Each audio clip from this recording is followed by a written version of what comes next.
Welcome to the Tech Sales Funnels podcast, where we dive deep and answer the ultimate question: how did you hack into tech sales? Each week, we bring you inspiring stories, proven strategies, and insider tips from top performers who've cracked the code to break into tech sales and thrive. Whether you're just starting out, making a career pivot, or ready to level up, this is your go-to space for actionable advice and real-world success stories. Let's crack the code together, because hacking into tech sales isn't just a dream, it's your next move. Now with your host, the founder of Tech Sales Funnels and the tech sales hacker himself, Dayvisson DaSilva. Welcome everyone to the Tech Sales Funnels podcast. This is Dayvisson, the tech sales hacker, your host. I'm super excited today. I'm bringing actually a somewhat a different flavor to our podcast, but at the end of the day, you're gonna see that everything that I talk about is how to make the tech seller life better and give you new perspectives, and then even people who are considering tech sales so they know a little bit more about how to get into tech sales and the different roles and that kind of stuff. So today is super cool because I'm kind of divided on this interview here. I'm going to be interviewing a new friend from Microsoft, Macmillian. I'm not going to try his last name. I'm going to let him just do it. That's fair. Hi, Mac. Let's welcome, by the way, to the Tech Sales Fund podcast. Let's have you first. I know you're from Nigeria, so can you tell her how to pronounce your last name, please, and then give a quick introduction at a high level, who you are. Absolutely, man. Well, first of all, I just want to say, Dayvisson, thanks for the opportunity to be here, be a part of this community. I've been following your journey for a while, and just super impressed by what you've been doing. So my last name is a mouthful, so not surprising. It's Agbonavare. So the cool thing about it is actually the B towards the end of it is silent. So it looks intimidating, but it's actually really not. So it's Mac Agbonavare. So there you go. Yeah. And then let me kind of introduce myself a little bit more. So I'm originally from Nigeria, like you mentioned. Dayvisson, moved to the US about 10, 11 years ago. Came here for school. Went to school at Brigham Young University, Idaho, with a background in business management and entrepreneurship. Shortly after that, I went into the corporate world, did a year of consulting for a company called Workday, mostly doing large enterprise implementations for our healthcare customers. Did that for about a year and then transitioned into Microsoft as a business program manager, where right now I focus more in our customer experience and support team, customer experience and success team, basically providing and building intelligent experiences for our customer success roles across Microsoft. Wow, Happy you're a to be busy here. man. You're a busy man. This is the era of new implementations, new technologies, AI. We're gonna talk a little bit about that. So that's exciting. Indeed. And congratulations, by the way. So we're both international students. Well, we both came to America, living the American dream here, and in this podcast, we both have our families. Let me see if I have here. I am also a BYU Idaho alumni, everyone. Woohoo! I'm very Nice. Let's representing here BYU Idaho today. Super exciting. And Mac, I got to know Mac from another BYU Idaho alumni, a friend of mine, Marcelo. We're partners in different projects, and we cross collaborate with each other. Mac also owns he's a co-founder of a nonprofit, AfriSource. We're going to talk about AfriSource in the podcast. And let's see how we're going to start here. Mac, how... Man, I can go in so many angles, but I just wanted to since the audience here mostly tech sellers and all that. Can you first how did you hack into your first role at Workday? Like, how was that process in getting that role? Because a functional consultant is a seller. At the end of the day, they provide solutions and ideas to the client. Can you tell us a little bit about how you get to that? And then from there, how did you get into Microsoft? Absolutely, man. No, I'm happy to share my journey there. So I've always enjoyed interacting with customers, right? I actually, on paper, it shows that I started officially working, my career in 2020, but I actually have been working since I was 11, right? And, just been doing a couple of different things. I'm an entrepreneur by heart. I've, done a couple of different businesses of my own. And the consistent thing that I notice across all of those different, projects and things that I've done is that I actually enjoy helping customers. I enjoy helping people. And so in college, I, was looking at roles towards the, I think this was in my senior year. And so I stumbled upon Workday, right, and was really fascinated by their ERP solutions for helping businesses around the world. And so there was a career fair that was happening at BYU in Provo, Utah. I went up there and met with some of the, representatives from Workday and expressed my interest in, a role there. And, we had an interview and the rest is history. Really enjoyed that role, enjoyed working with customers, helping them, basically tailoring Workday's proprietary software to their business needs. And that was something that actually brought a lot of fulfillment to me.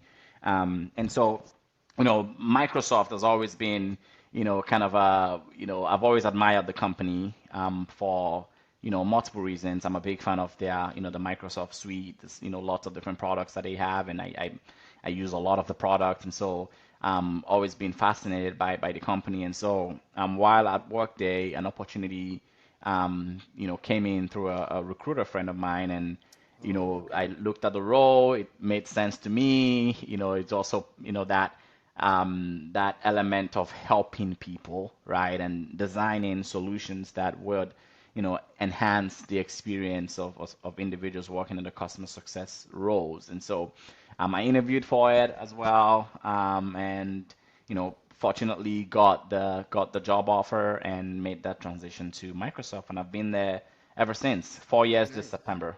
So. 4 years, wow. So you have been through this entire AI kind of revolution at I, I Microsoft. I have, yeah, and it's actually the AI transformation is moving at a pretty rapid pace, right? It's interesting when we initially had the digital transformation, right, where we had companies moving from on-prem to the cloud, right, and cloud, Azure, all of that stuff, AWS, that was the big thing. And the goal was to get as many companies off of on-prem as possible. Now we're looking at a completely different shift, right? Which is on top of moving to the cloud, we also want people's businesses to be powered by AI, right? And businesses that do that quickly and are agile in doing that are the ones that are actually going to thrive in this competitive landscape. And so, it's been very cool to see Microsoft, get their foot in that area of establishing their AI presence in the market, right? And having worked with Copilot, and in fact, one of my projects that I'm currently working on is around how do we, within Microsoft, within our teams, how do we leverage Copilot to help improve productivity, right? Alleviating the administrative burden and only focusing on things that are uniquely human. So the things that can be automated, the things that are manual, how do we push all of those to AI with human supervision, obviously, so that we can be able to do more, right? And so it's been pretty cool to see that transformation and that shift, and to be a part of that and being in the front lines. Yeah, you are definitely. If there is a front line of technology, you are like on the tip. Like when the roller coaster comes down, Uh-huh. and then you go on the very first And then before you, yep. level. You're Yes, right there. I am I'll be fortunate excited. enough to be right there. Yes, it's pretty cool and fascinating technology, I must say. So, That's awesome. yeah. Wow. So yeah, so you jumped from a Workday to Microsoft, you know, and you mentioned a recruiter was your friend. Was that like okay? Yeah, yeah, yeah. Yeah, So, okay, I can talk a little bit more about that. Yeah. So yeah. what I usually tell, some of my mentees, is while you're in college, getting a 4.0 GPA and all of that stuff, good grades, those are important. However, just as important, and some might argue even more important, is building a good network, right? And connecting with people. And right now we are fortunate to have tools like LinkedIn that make that process a little bit easier. I usually say LinkedIn is a new resume, right? So Yes. ensuring that people are, I tell them, I say, make sure that you're visible in LinkedIn. It's not just enough to have a LinkedIn account. It's important to be visible, right? Make regular posts, engage in people's posts, right? Connect with people in organizations that you resonate with, right? And so that's essentially what I did. In the middle of my college education, I started becoming active on LinkedIn and connecting with people in companies that I like. One example of that is Microsoft, right? And so I connected with this recruiter and wasn't asking for a job. I just wanted to connect and hear about our experience at Microsoft. And so, I was fortunate enough to actually get some time with her and she shared some, her experience so far at Microsoft and all of that stuff. And so when a role finally opened up, and this was like 2 years later, by the way, Oh which wow. happened to be right as soon as I graduated, which is good. She thought about me because I had kept that connection Nice. open, and so that's how I eventually landed here. Nice. Genius. Yeah. So if you're I don't listening know to about this, that, but yeah, thank you. early stage. No, man, you said it. Microsoft, I mean, LinkedIn visibility. That's I preach all day, every day. But also building those relationships and not asking for jobs, none of that. Just naturally making Yeah, connections. You never not yeah, know. You never know when your next opportunity is gonna come from, right? So, absolutely, um, absolutely, and it's I think so. One of my favorite books is How to Win Friends and Influence People. yes, yes. Um, I'm blanking on the author's name, but it's one of the things he talked about was just being genuinely interested in people, right? Just being curious, right? So you see someone you really admire, you see a certain role you're not sure about. It doesn't hurt to send a message and inquire or ask for some time to meet or just to learn more about them, right? So, you know, no strings attached, just reaching out saying, hey, I would love to connect. I'd love to learn more about you, what interests you, what are things that you like, right? Those things, really help in ensuring that you're building your network, building your connection, and it's never too early to start, right? So, I have a buddy of mine who's just starting college this fall. We already built up his LinkedIn account. I'm like, hey, already Nice. start reaching out to alumni of your university, right? And things like that. So, those are some good strategies I would highly recommend. Nice. So for all the early stage careers here, if you missed the last 5 minutes, that's gold mine. Start early. Just like if you want to, there's this thing that says if you want a shade, right? If you want a shade from the tree, you have to build, Hmm. you know, 5 years, 10 years earlier, right? So now's the Exactly. time. Yeah, Don't wait until you're senior or you're ready to graduate. So it just sometimes it's just too late. I love that. absolutely. And now let's dive a little bit deeper into the your BPM business project manager role. Hmm. Like so, a lot of times, everyone listening, I try to say that because I want to make very clear. A lot of times, people think tech sales is just like sending messages on LinkedIn or picking up the phone, emails, or trying to close deals. It's way beyond that. Especially in organizations like Microsoft, where there's so many people involved. That, like sometimes it takes an army to deliver a solution. And Mac happens to be on the other side of the sales, right? The post sale, which I also count as sales. So can you tell a little bit more? What do you do exactly? Like how do you support the sales organization as a whole at Microsoft? Yeah, very good question, man, and thanks for the opportunity to speak on this. So, the business program manager role is, in and of itself, just hearing that title, it seems a little bit ambiguous, but it's essentially a role that is built around strategy and design. And what we do is how do we build experiences and optimize business processes to help our sales and customer success organizations succeed, right? Yeah. And so, a lot of the things that I do for my work is, looking at, it centers around three things: people, process, and tools, right? Those are the three kind of the three high level areas that I focus around. People essentially entails, the sellers as well as the customer success unit teams, right? And then the tools are what are the tools that they use to be able to help our customers, right? And then the processes are all of the processes that support our sales strategy here at Microsoft, right? And so, all of those different components working together seamlessly, consistently is super critical for executing efficiently in sales strategy, right? And that's where I come in. So I work a lot with, our customer success account managers. These guys are the guys that are kind of going, post sales to help our customers realize value from the investment in Microsoft.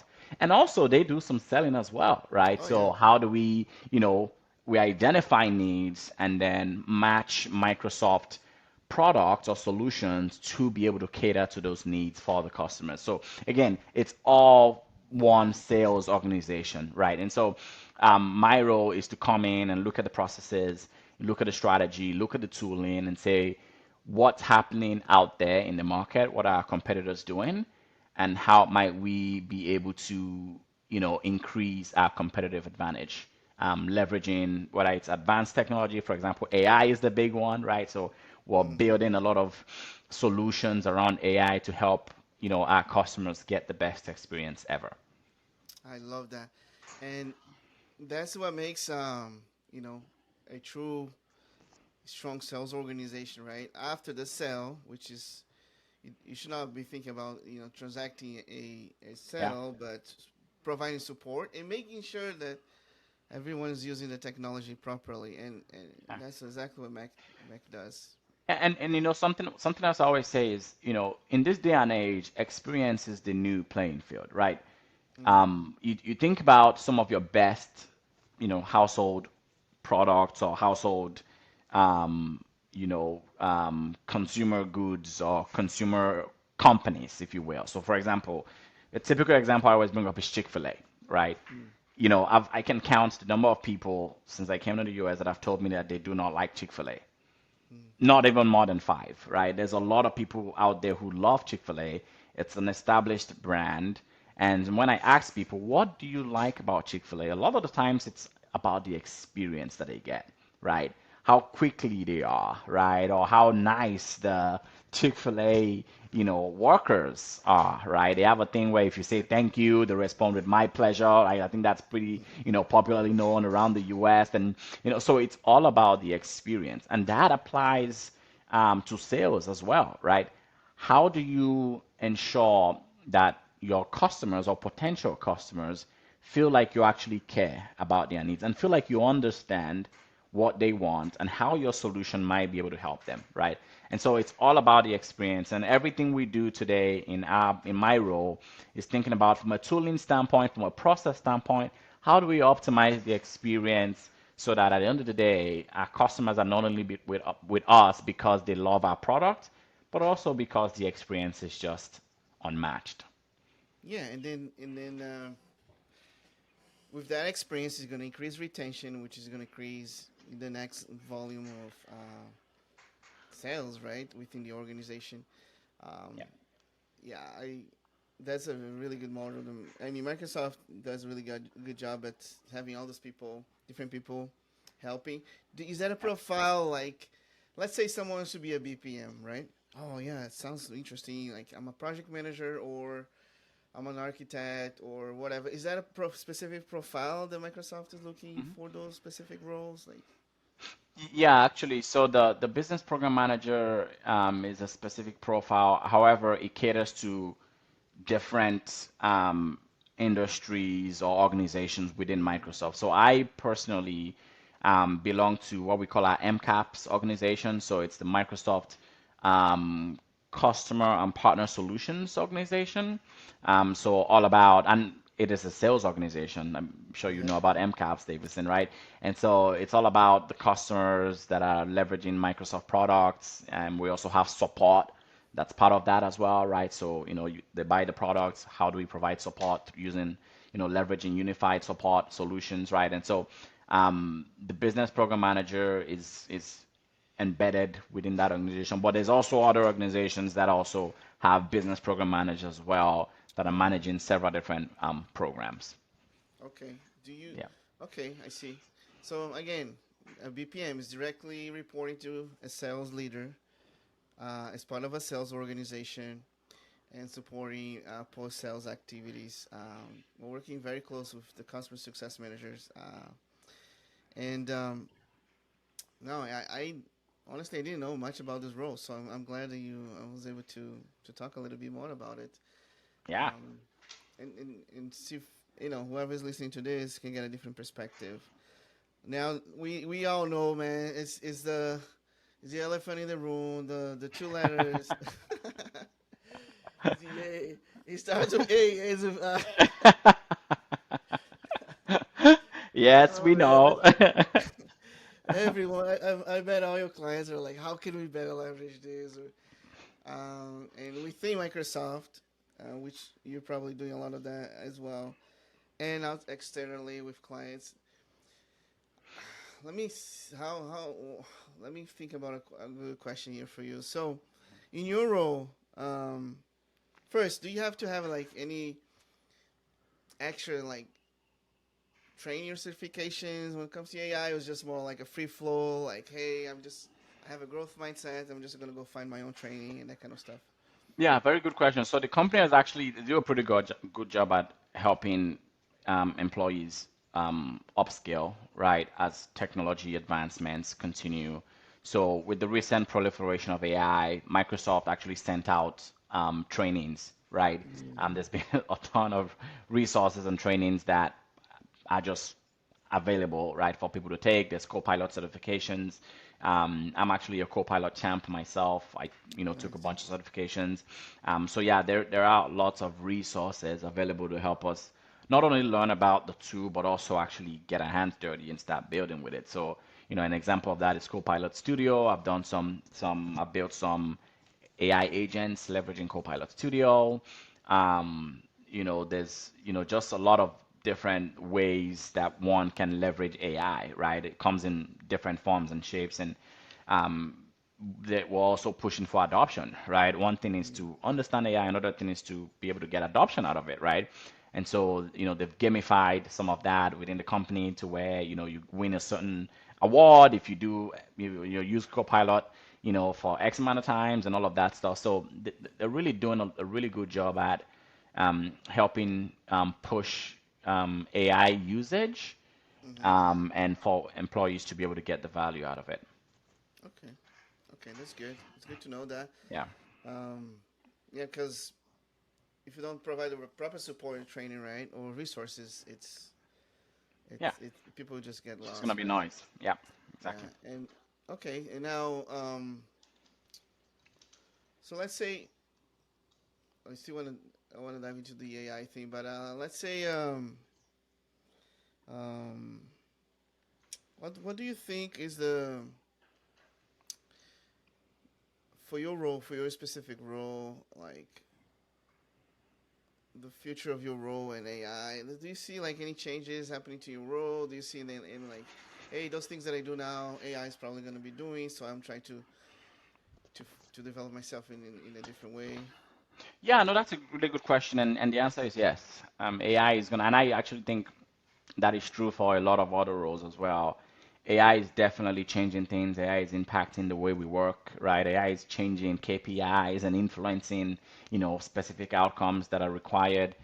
For my role specifically, um, the changes we're seeing is not necessarily AI doing the work, but it's necessarily about how we do the work, leveraging the power of AI, right? So, how do we become more productive in the way we work? How do we outsource as much as possible to AI so that we can focus only on the things that are uniquely human? How do we optimize business processes with an AI first mindset, right? So that's a lot of the changes that we're seeing right now in my role as a BPM. A clear example of that, for example, is we work a lot with engineering teams to build solutions. Mm-hmm. And, it's kind of a project manager meets, products manager type of thing. And so, I'm writing, BRDs, I'm writing user stories. How can we leverage AI to help with that? right? Even if it's just a first draft. And so it's really about how do I use it to help me in my role, as opposed to AI taking over the role, if that makes sense. Awesome. Yeah, for sure.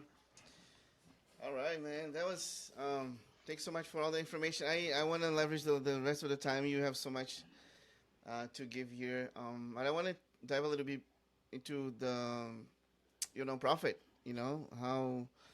Yeah. Um, Tell us a little bit more about AfriSource and what's AfriSource is all about in the last few minutes here, Yeah. and how can people get involved? And I appreciate it, man, and thanks for the opportunity for that. So, AfriSource is a 501c3 organization that is focused on bridging the gap between talent and opportunity.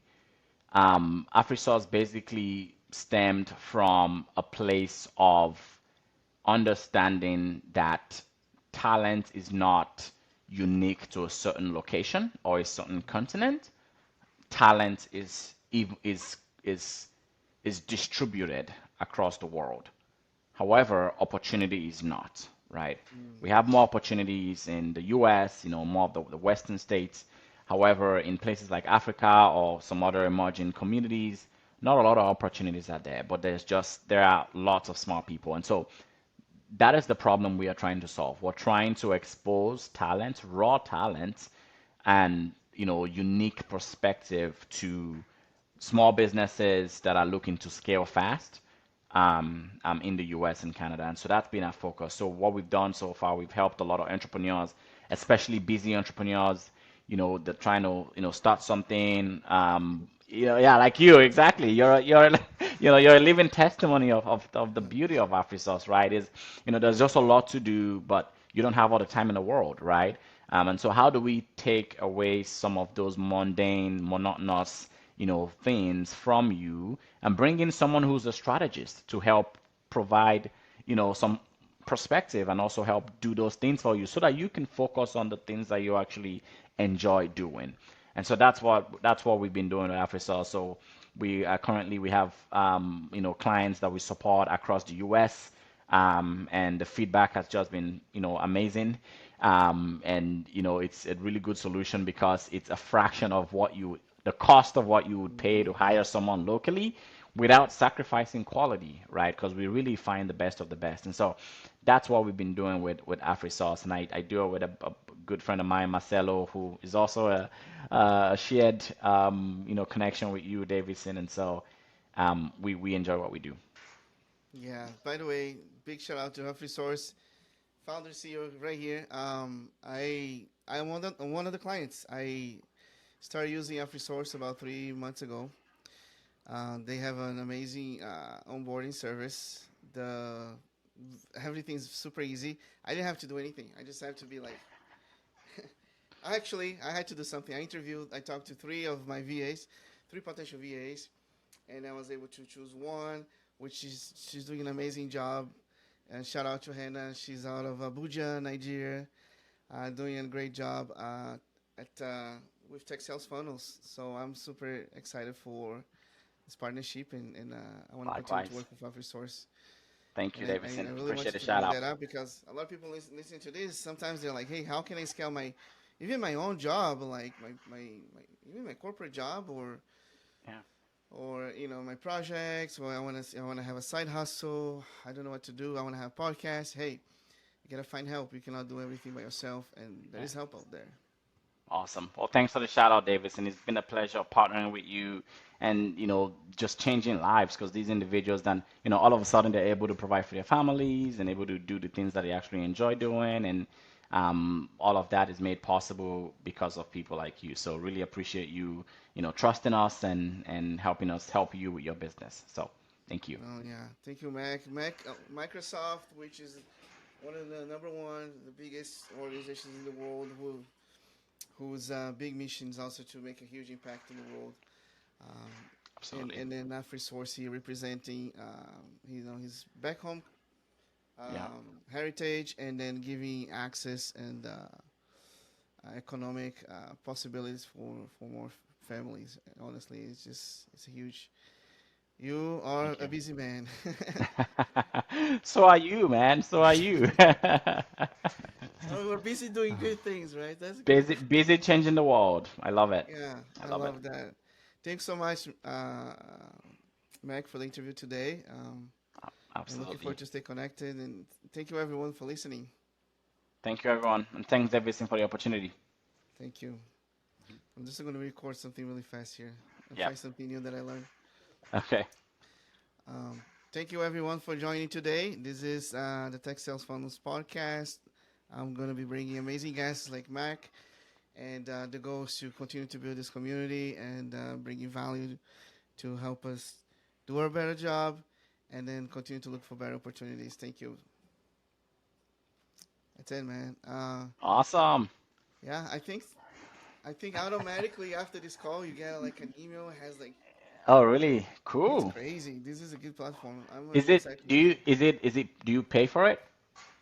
So I'm on a trial version, but I think it's like $30, Oh, wow, $35. that's not bad. Wow. No, yeah, it's not bad Yeah. because I already paid for the other one, but the other one Hmm. is not as. Robust. No, yeah, this one Yeah. has more things. Yeah, I'm excited to learn how to use it though. How long have you been doing podcasting? You're pretty, you No, look like a man, you look like a natural, dude, doing this. no, man. I started like I jeez. I just I talked to this guy last week. I was like, wow, man, you're like another level. Um, Including this platform that I'm trying to. Some I was learning. Mm, I yeah. did about 30, 32 interviews, I think, at this point. Oh, wow. Really? Yeah, and I have like Awesome, dude. but I haven't like really advertised much, so I'm gonna start pushing. Yeah. I mean, it's more like to build authority and all that, but I'm not seeing any leads, nothing coming Hmm. from this. But it definitely helps. It helps me, man. Like it's a very selfish project because I get to know people Again, and right, building that connection, and it also yeah. about visibility, right? It takes consistency. You never know who's gonna watch it at some point. So is this, where do you usually, is it on Uh, Thanks for tuning in to the Tech Sales Funnels podcast, where we crack the code and uncover the strategies to break into tech sales. If you found value in today's episode, don't forget to subscribe, leave a review, and share it with someone who's ready to hack their way into this exciting career. Remember, hacking into tech sales isn't just a goal, it's a mission. Let's keep hacking, learning, and winning together. Catch you next time.